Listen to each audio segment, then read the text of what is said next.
Welcome to the Black American channel of the free and the brave. Now today, guys, I gotta really hop into this hot topic, this hot social issue, this hot case of Karmelo Anthony and Austin Metcalf, the murder trial. Now, if you've been living under a rock, this particular occurrence, unfortunate occurrence, happened last summer, and the trial is just now coming to fruition, and it has begun this week.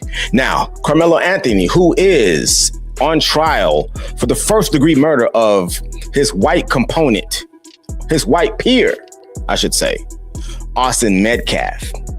Now, I want to hop into many different aspects of this trial, and I want to look at many aspects of Black people, white people, and we're going to talk about any and everything in between. Now, before we get into it, make sure you like, share, and subscribe. Trying to get up to 9,000 subscribers. And of course, leave your comments down in the comment section so we can have a conversation. Without further ado, let's get into it. 500 people were on the list of potential jurors, but the jury will not include anyone who is Black, despite this case being racially charged. Fox 4's Alex Boyer joining us now. Alex.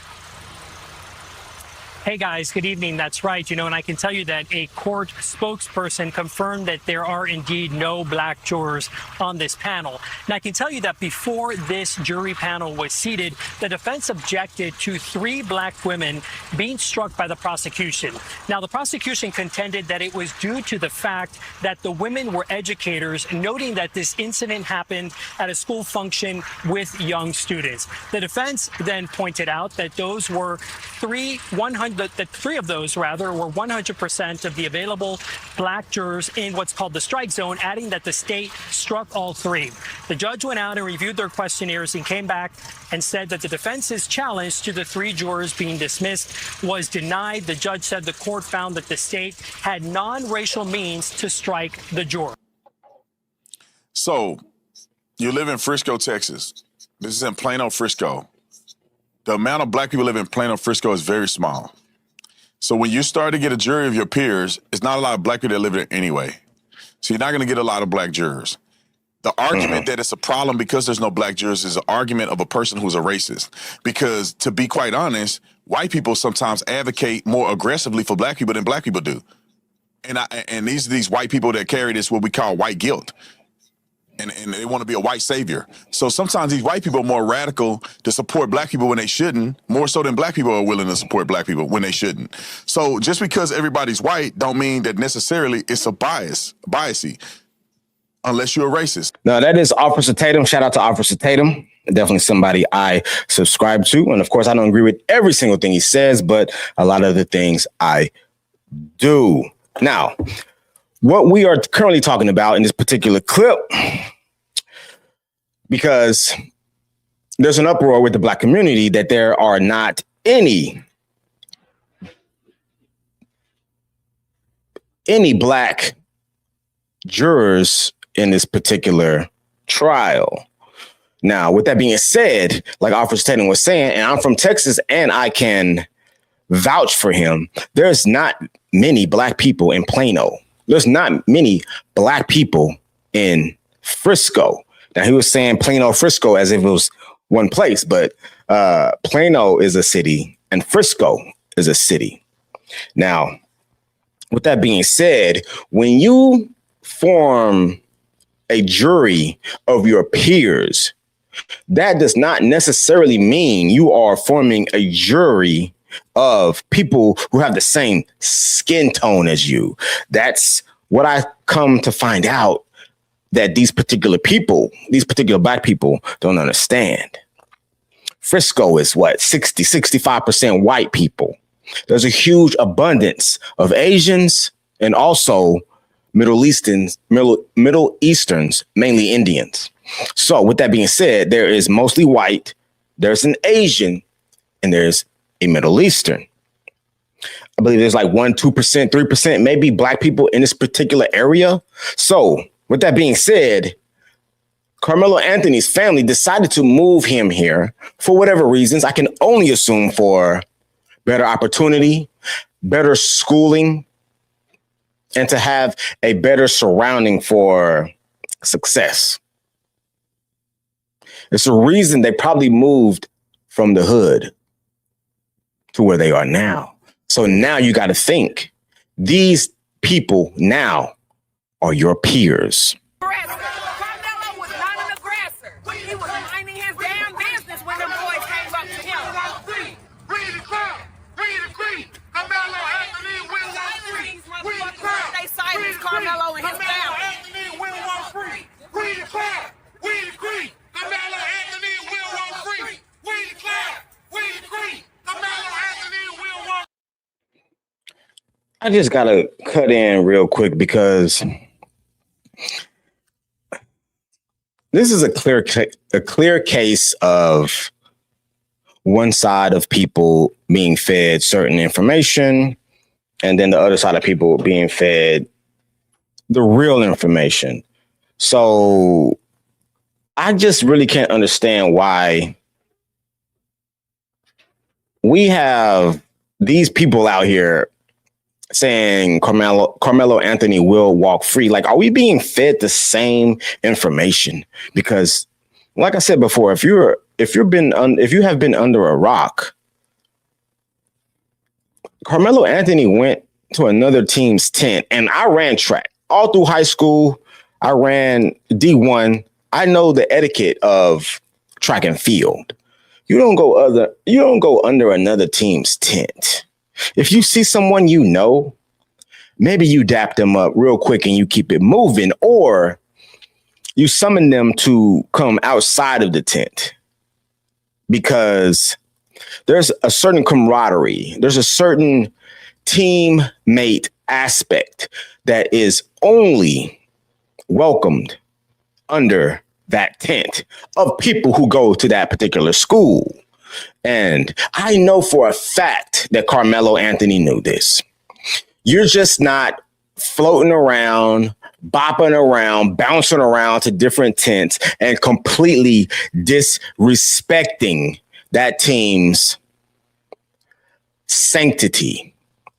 You're not doing it. There was some type of machismo, some type of macho-ness, some type of king of the heel mentality that was going on with this particular young man, because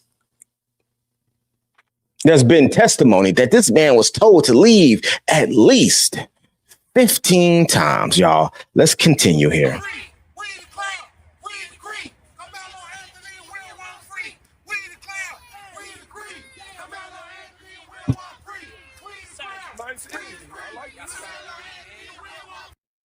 It's just mind blowing to me to see my people out here advocating for an individual who, with all due respect and all due current information and evidence that has been afforded to us at this moment, it's hard to say that he did not aggress this particular situation, was the aggressor in this particular situation, and did not cause for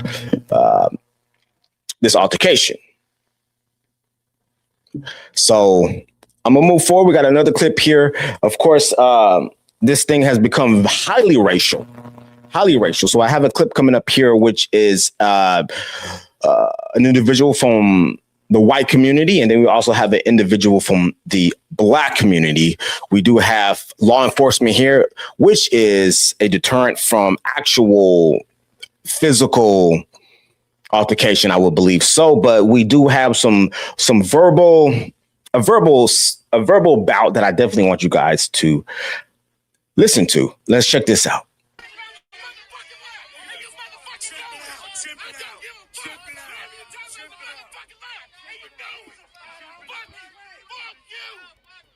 So it's just like yelling the same thing over and over again. This is the reason why I respect after that, because this is a response that is told.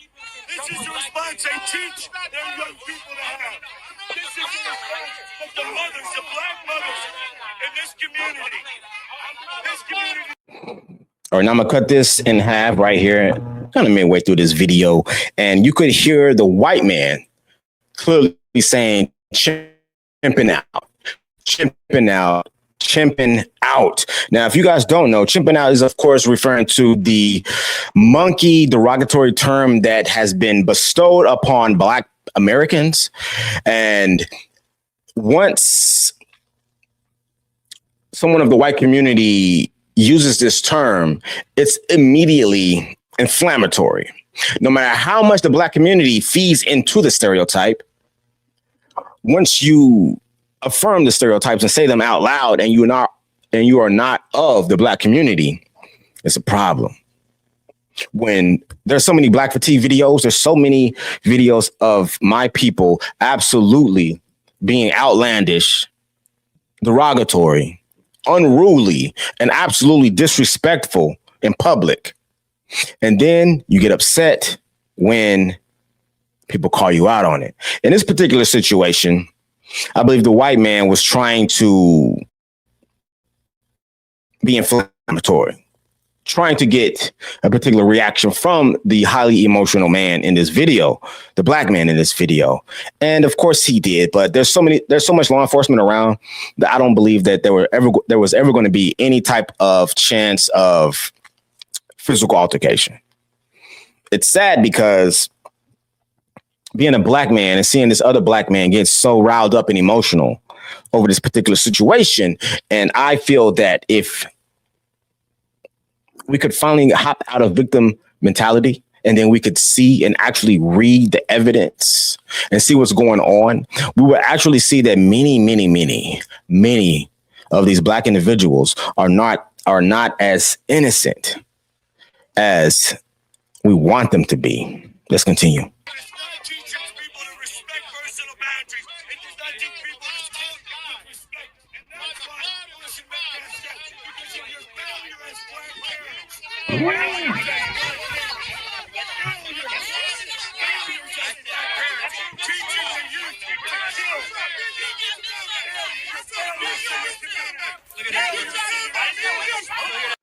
And it's going to conclude that particular video. It kind of calmed down towards the end. But again, I want to reiterate, we have to start realizing that we have everything we've been fighting for. We have all the civil rights that we've been fighting for. And at this particular juncture in America, we need to start actually using these rights to get where we want to be and stop crying and begging for reparations, to be treated a certain way, because at this particular point in time, everyone else can see that we are being treated according to the content of our character, just like MLK Jr. was fighting for. But we've gotten a certain privilege in the last 60 years to the point where we are using racism as a crutch. And I don't even say racism as a crutch because it's the allegation of racism as a crutch. And we're only doing that to avoid the accountability that we need to own up to, because we have so many holes in our particular community that needs to be filled. Let's go ahead and move on to the next video. The next video here is going to actually show what I try to show a lot of people on this channel, because I believe that Black people are possibly the most racist demographic of people in the country. Let's go ahead and bring this up and maybe you can see exactly what I'm talking about.